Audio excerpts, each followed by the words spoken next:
एक ऐसा शख्स जो धमकाता है सलमान खान को और साफ साफ कहता है कि सलमान खान को वो छोड़ेगा नहीं, जोधपुर आकर तो दिखाए वो। हम बात कर रहे हैं लॉरेंस बिश्नोई की। ये वही शख्स है जिसका अब मूसेवाला की हत्या में नाम सामने आ रहा है। जेल में है, तिहाड़ जेल में, इनसे पूछताछ भी कर रही है पुलिस। लेकिन सवाल ये उठता है कि ऐसे दुर्दांत गैंगस्टर्स को क्यों पाला जा रहा है और आखिर इसके पीछे वजह क्या है, क्यों इस तरह के इंसिडेंट्स हो रहे हैं और ये पूरा गैंग ऑपरेट किया जा रहा है अंदर से। अब बातें ज़रूर हो रही है सबूतों की कि सबूत क्या है कि अंदर से फ़ोन किया जाता नहीं किया जाता, लेकिन सच्चाई ये है कि जो इनके गुर्गे हैं वो इनके इशारों पर ही काम कर रहे हैं। ये लोग सबूत ही नहीं छोड़ते हैं कुछ भी। सुनील भाई, क्या ऐसा ही है? बिल्कुल ये सही बात है। और एक बात इसमें कई चीज़ें हम जोड़ना भी चाहेंगे कि जितने गैंगस्टर हैं बड़े बड़े, देखिए या तो वो जेल के अंदर से ऑपरेट कर रहे हैं या फिर देश के बाहर से। ये बहुत बड़ी चीज़ है और वो उतने ही बड़े गैंगस्टर हैं, चाहे आप लॉरेंस बिश्नोई की बात कर लीजिए, आप संपत नेहरा की बात करते हैं, आप फिर ये तमाम नीरज भवानिया हो गया, और जो गोल्डी बराड़ वो कनाडा में इस समय सेटल हो चुका है, वहाँ से कर रहा है। तो कहीं ना कहीं देखिए या तो विदेश में या फिर जेल में है और खूब खुलेआम धमकी दे रहे हैं, खुलेआम तरीके से ये सारी चीज़ें एक्सेप्ट कर रहे हैं, फेसबुक पे चला रहे हैं। तो ये सब कैसे चीज़ें हो रही हैं? तो और आपने देखा कि जैसे ही धमकी वाली बात आई कि फेसबुक पे उसने ये सारी बातें कही हैं, तो दिल्ली पुलिस की एक टीम जाती है जेल में, छापेमारी करती है। तो जाहिर सी बात है, मिलना तो था ही नहीं कुछ वहाँ पे, कैसे मिलेगा? मान लीजिए कि आप जेल में हैं और आप खुद बताइए कि आप जेल में हैं, बहुत बड़े नेटवर्क चला रहे हैं, सब कुछ चला रहे हैं और जेल से फ़ोन का यूज कर रहे हैं, और अचानक जब पुलिस आएगी तो आपको भी पता है जब आपने धमकी दी है तो फ़ोन तो रखेंगे नहीं छुपा करके। तो ये सब चीज़ें कहीं ना कहीं कई बार एक बहुत सारे सवाल खड़ी करती है, जेल पे भी और पुलिस पे भी। ये सब चीज़ें अचानक होनी चाहिए। अगर छापेमारी करनी है तो जब ये सब अचानक आप करो ना। क्या पहली बार लॉरेंस बिश्नोई जो है वो पता लगा कि वो अपराधी है? ये पहली बार पता लगा है कि वो इस तरह के हरकतों को अंजाम दे रहा है? क्या पहली बार ये पता लगा है कि वो उसका दोस्त गोल्डी बराड़ है? ये परिस्थिति जो पैदा हुई, चाहे सरकार ने डॉक्यूमेंट लीक कर दे सिक्योरिटी के, इसको इस सेंस में देखा जाए, चाहे ये इस सेंस में देखा जाए कि जो जेल के अंदर है वो इस तरह से धमका रहे हैं, या इसको इस सेंस में देखा जाए ये आदमी सलमान खान तक को धमका रहा है। अब सलमान खान पर अटैक क्यों नहीं कर पा रहा है ये? क्या सलमान खान की सिक्योरिटी बहुत ज्यादा है? अब वहीं पे आता हूँ। देखिए ये 2015 की बात है। 2015 में पंजाब में जब पहली बार गिरफ्तार हुआ था, पहली बार तो शुरुआत में ही गिरफ्तार हो गया था कॉलेज टाइम पे, लेकिन 2015 में ये क्या हुआ कि पुलिस कस्टडी से भाग गया था और नेपाल की तरफ भाग गया था, वहाँ से सारी चीज़ें। फिर वहाँ से गया तो बड़े बड़े हथियार उसके पास, जो ये नए नए हथियार आप खुद सोचिए जिसका अभी यूज हुआ इसमें, ये बड़े बड़े लोगों के पास हथियार नहीं है, मतलब सेना के पास नहीं, इंडिया में खास तौर पे।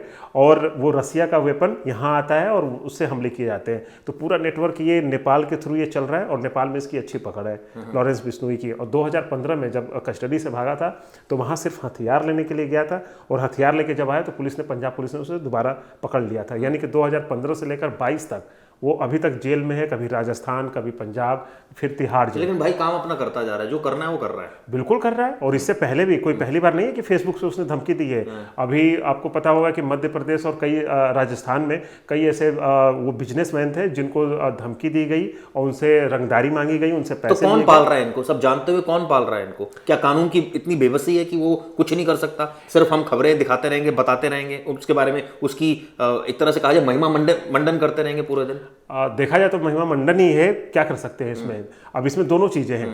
पुलिस कई बार करना चाहती है, इनको मारना भी चाहती है, मतलब तरीके से, ठीक है, लेकिन पॉलिटिकल प्रेशर। आपको बता दें कि कल भी एक बार हमने चर्चा करी थी एक आईपीएस अधिकारी से, जब मैंने बात की तो उन्होंने बड़ी स्पष्ट बात बताई। एक बार उन्होंने करीब 70 जो जेल में कर्मचारी थे, अधिकारी थे, मतलब जेल प्रशासन, हम सोचिए कि जो जेलर होता है वो क्या है कि एक ही जेल में आज से पोस्टिंग हुई और रिटायरमेंट तक उसी जेल में रहते हैं, ठीक है, उसी जेल में उनकी पोस्टिंग रहती है, फिर उनकी सेटिंग हो जाती है, उसी में करेंगे। फिर क्या होता है कि एक मंत्री, नेता, जो बड़े बड़े पॉलिटिशियन हैं, वो उन्होंने अपने गुर्गे पाल रखे हैं बतौर बदमाशों की तरह। इसलिए तो आप देख रहे हैं कि कई नेता ऐसे हैं कि जो बिल्कुल चौड़े होकर चलते हैं, उन्हें किसी बात का डर नहीं है, उन्हें इस बात का भी डर नहीं है कि हम पब्लिक को कुछ भी कर लें। पब्लिक क्यों डरती है आज नेता से? चुनाव के समय तो वही नेताजी हाथ जोड़ते हैं और जैसे ही चुनाव में जीत जाते हैं उसके बाद पूछिए पब्लिक हाथ जोड़ के पीछे पड़ती है। क्या नेताजी कभी उनसे कुछ जवाब लेते हैं, कुछ उनकी मदद करते हैं? नहीं।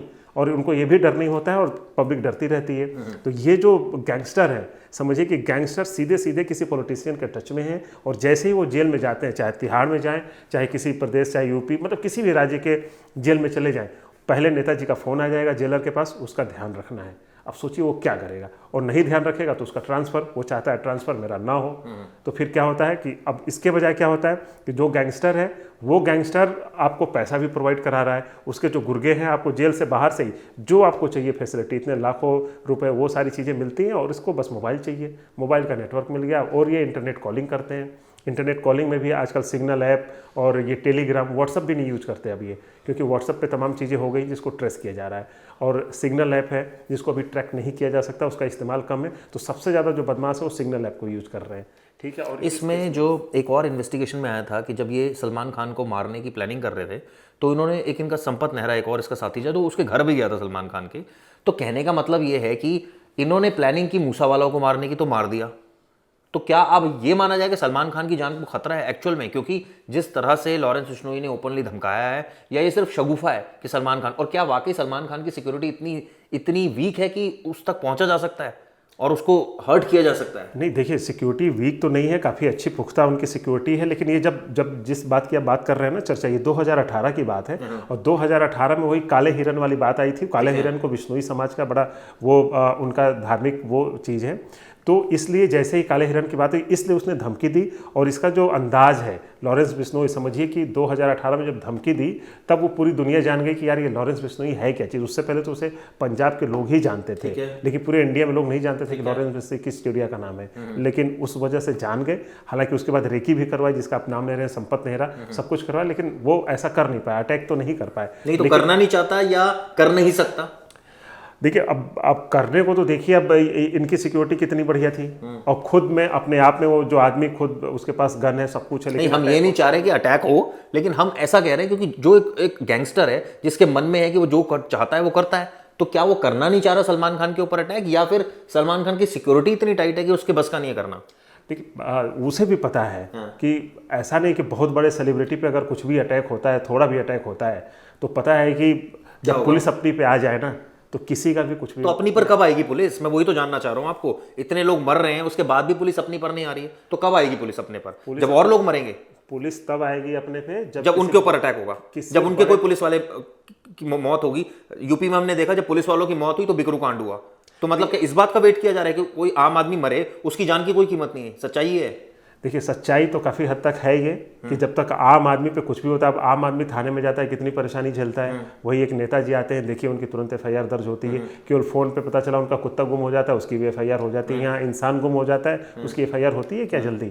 लोग चक्कर काटते रह जाते हैं। तो देखिए ये बात तो सही है कि एक वीआईपी और इसमें बहुत ज़्यादा फ़र्क हो गया है। और एक बात बता दूँ आपको, जो गैंगस्टर है ये इनकी पॉलिटिशियन और इतनी ज़्यादा पकड़ है कि इनको पता है कि हमें पुलिस पे अटैक नहीं करना है। अभी आप खुद सोचिए कि इसी वाले केस में, सिद्धू मूसा वाले केस में, कि वो जब तक जिस दिन तक सिक्योरिटी थी, आप उससे पहले भी जिस शाहरुख की बात कर रहे थे, जो शाहरुख जिसको रेकी में पकड़ा गया था, जो अटैक करने गया था, उसके गैंगस्टर वहाँ पे रेकी करे, वहाँ पे जाते हैं मारने के लिए गोली, लेकिन हम देखते हैं कि पुलिस वाला है। फर्क क्या है? किस चीज़ का? खाकी वर्दी का। उन्होंने देखा खाकी वर्दी उसके साथ है, खाकी वर्दी क्या अटैक करते तो क्या वो लोग बचा लेते? कुछ नहीं कर पाते। मुझे याद है यूपी में जब बिकरू कांड हुआ था, आपने बिल्कुल सही बात बोली कि अपराधियों के मन में एक खौफ तो रहता ही है कि अगर खाकी वर्दी को छेड़ दिया हमने तो ये तो फिर पूरी फोर्स हमारे पीछे पड़ जाएगी। बिल्कुल। लेकिन मुझे ये लगता है कि आम आदमी के लिए पुलिस का ये जज्बा नहीं रहता वो। और कई तो मुझे ऑफिसर ये कह रहे थे, वो कहते हैं कि क्यों जज्बा रहेगा, कोई हमारा थोड़ी मरा है। आप समझिए बात को, पुलिस कर्मी भी ये सोचते हैं कि हमारा थोड़ी मरा है, हमारे लिए केस है, हम ठीक है, हम सेंटीमेंट हमारे जुड़े, हम काम कर रहे हैं और अच्छे से करेंगे, लेकिन घटना नहीं रोक पाते। देखिए पुलिस का भी हम सबको एक थाली में नहीं गिन सकते कि सारे के सारे ऐसे ही हैं, ठीक ना? ऐसा कहीं भी नहीं होता है। देखिए ऐसा कहीं भी नहीं होता है, कुछ चीज़ें होती हैं, पुलिस महकमा भी है। अब खुद सोचिए कि हम लोग रात में भी जाते हैं तो भले हम पुलिस को कोसते हैं, लेकिन उसी की वजह से सुरक्षित भी महसूस करते हैं। रात में जाने से हम मतलब हमें एक रहता है कि नहीं यार मैं इसलिए बोल रहा हूँ सुनील भाई, आपने वो वीडियो देखा इनके फादर का कल का, जिसमें इनके फादर ऐसे मारकर और ऐसे कर रहे थे, ये आपने देखा वीडियो? ये वीडियो किया था, ये ठीक गाने में सिद्धू ने ये करता है ये, और उन्होंने बोला कि मैं अपने फादर ने बोला कि मैं अपने बच्चे को श्रद्धांजलि दे रहा हूँ इस तरह से।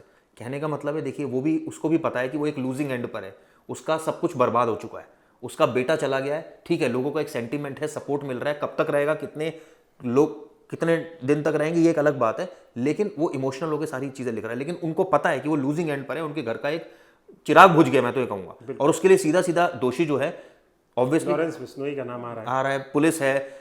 मुझे सिर्फ ये है कि भाई अगर इस तरह के अपराधियों को हम पाल रहे हैं तो इस सिस्टम की कमी है, पहली बात। दूसरी बात, पुलिस वालों पर अटैक हो रहा है तो काम हो रहा है, आप ये देखिए। और तीसरी बात कि ये पूरा गैंग इस तरह से चल रहा है, ये हम सब लगातार देख रहे हैं, और सलमान खान तक को थ्रेट है। और उसके बावजूद आपने एक बात बोली कि सलमान खान पर अटैक नहीं कर सकते, क्यों? क्योंकि वो बड़ा आदमी है, उस पर अटैक करेंगे तो पूरी पुलिस फोर्स, पूरा इमोशन जुड़ जाएंगे। ये भी चीज़ है। और दूसरी चीज़, ये जो पूरा नेटवर्क इनका नेक्सस देखिए, ये चलाए जा रहे हैं। और जैसे ये बात आई कि पुलिस उसको कस्टडी में ले जाएगी, पंजाब पुलिस, तो उसके लॉरेंस बिश्नोई का जो एडवोकेट है वो हाई कोर्ट जाते हैं और वहाँ पे कहते हैं कि इसको कस्टडी में जैसे ही ले जाएंगे तो फर्जी एनकाउंटर हो जाएगा, फेक एनकाउंटर हो जाएगा। तो आपको एक चीज़ और बता दें अपने दर्शकों के लिए भी कि जितने छोटे मोटे बदमाश हैं या फिर बड़े बदमाश या फिर छोटे बदमाश कह लीजिए, उनके घर में उनके परिवार को जिनको जानकारी है कि हमारे घर का सदस्य ये क्रिमिनल बैकग्राउंड से है, क्रिमिनल मतलब क्राइम करता है, उनके पास मानवाधिकार आयोग का नंबर उनको रटा है, उनके मोबाइल नंबर में मिल वो जाएगा। ठीक है, वो लिखी है, वो एप्लीकेशन। और आप सुनिए, कोर्ट भी कोई बहुत सीरियसली लेती इन चीज़ों को, कोर्ट भी कोई बहुत सीरियसली नहीं लेती। उनको ही पता है कि ये अपराधी है, इस तरह की बातें लेकर, ठीक है ओके रिकॉर्ड पर ले लिया, चलो जी। नहीं, ऐसी बात नहीं है। अभी आप देख लीजिए, हैदराबाद में जो दिशा केस वाले में जो एनकाउंटर हुआ था, उसमें अभी जो कमेटी बनी, कमेटी ने कह दिया कि फेक एनकाउंटर, जो 20 से ज़्यादा पुलिस वाले थे सबके खिलाफ FIR दर्ज हो। अब कैसी बात है? कहने का मतलब ये है कि इसका मतलब जो जनता का कानून है वो उसकी कोई वैल्यू नहीं है, सब संविधान से चलता रहेगा। बिल्कुल, समझे नहीं? जो एक लड़की मरी, अगर उसमें इसमें ये मैं अपना व्यू नहीं दे रहा हूँ, ये बहुत सारे व्यूअर्स होंगे जो मेरे व्यू को सपोर्ट करेंगे कि यही एक तरीका है, क्योंकि यहाँ जस्टिस डिले होता है, यहाँ न्याय नहीं होता है, सिस्टम नहीं है, यहाँ लोग परेशान होते हैं कोर्ट में जाके, यहाँ विटनेसेस तोड़े जाते हैं, तो और क्या करेगा आदमी? यही सब कुछ करेगा। नहीं बिल्कुल, मैं इस चीज़ से जब पुलिस कर्मियों को मारा तो बिकरू कांड एकदम हो गया, तब सारा कानून अलग था, तब कोई कानून नहीं था उस समय, तब उसको जस्टिफाइड किया जा रहा है, उस चीज को, उसको फेक एनकाउंटर नहीं कहा जा रहा। मैं वही कह रहा हूँ, इसी चीज़ का तो फायदा उठाया जा रहा है। यही बात तो हो रही है कि अभी क्यों उसके वकील चले गए तुरंत कोर्ट में, इसीलिए गए कि अगर कुछ भी होता है तो देखो हमने तो पहले ये कर दिया था, और फिर उसी को कॉन्ग्रेंस ले करके वही कोर्ट, फिर ये होता है कि वो पुलिस वाले कैसे हिम्मत करेंगे कि हम क्या नेक्स्ट कदम क्या उठाएं। तो आपका कहना है कि फर्जी ये इस तरह की FIR दर्ज नहीं होनी चाहिए, चाहे वो जैसा मर्जी काम करे? नहीं, होना भी चाहिए, सब कुछ होना चाहिए, लेकिन वही है कि जो एक इंसान किसी दूसरे इंसान की जान ले रहा है, उसकी हत्या करा रहा है, वो भी कह के ले रहा है। मतलब एक होता है कि चलो इंसिडेंट हुआ, सब कुछ हो गया, अचानक हो गया तो कोई बड़ी बात नहीं है, चलो उसको हम स्वीकार कर सकते हैं, लेकिन कह के किसी इंसान की जान ले लेना, उस तरह से करना, उस पर कार्रवाई होनी चाहिए और तुरंत कार्रवाई होनी चाहिए। और एक सिस्टम बनाना चाहिए कि यार ये मर्डर हुआ है तो इतने दिन में इसको फांसी की सजा हो जानी चाहिए।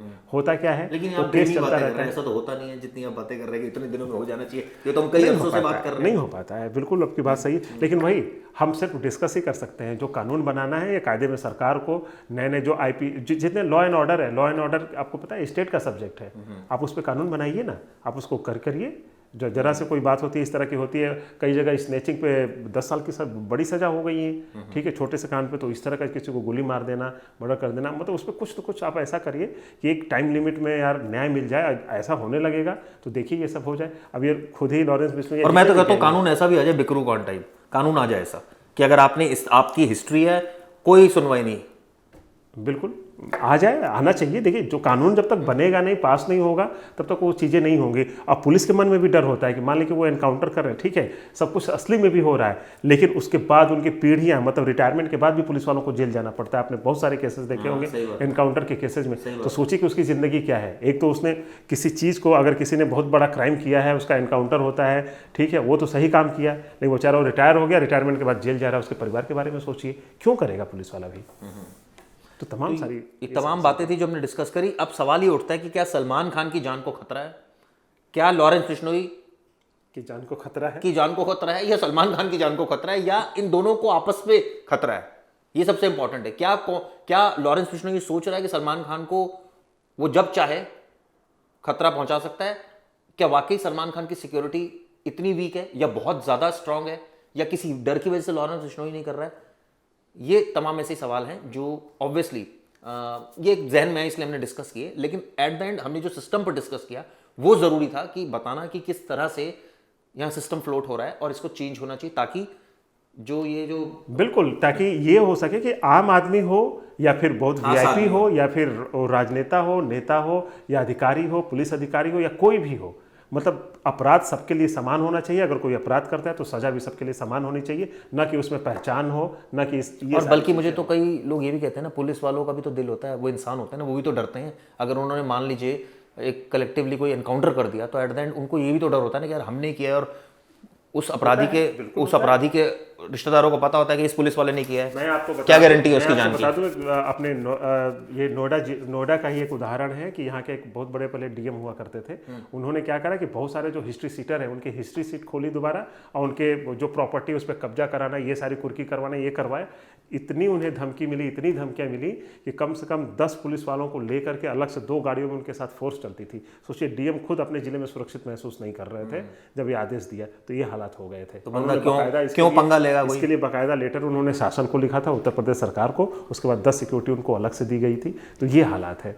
तो और उसके बाद देखिए, सर्विस में जब आप नहीं है तब तो और डर है आपको। बिल्कुल, तब तो कोई आपको सिक्योरिटी देगा ही नहीं। इसलिए उनका हम नाम नहीं ले रहे हैं यहाँ पे, लेकिन है। अब सोचिए, अब तो शायद मेरे ख्याल से वो रिटायर भी हो चुके होंगे या होने वाले होंगे 1-2 साल में। तो सोचिए उनके अंदर कितना डर होगा आज की डेट में। हाँ, कि कल को कोई बदमाश एकदम, हाँ, कुछ भी कर सकता है। तो ये सारी चीज़ें हैं। तो ऐसा तो रिपोर्टिंग में भी हो सकता है कि हम जो बोल रहे हैं, मान लो बदमाश सुन ले और फिर हमारा कुछ। नहीं, ये क्राइम तक का ऑफिस है ना, इसमें देखिए सब कुछ लगे हुए हैं। चलिए, खैर, ये वीडियो आपको कैसी लगी ज़रूर बताइएगा। धन्यवाद। धन्यवाद।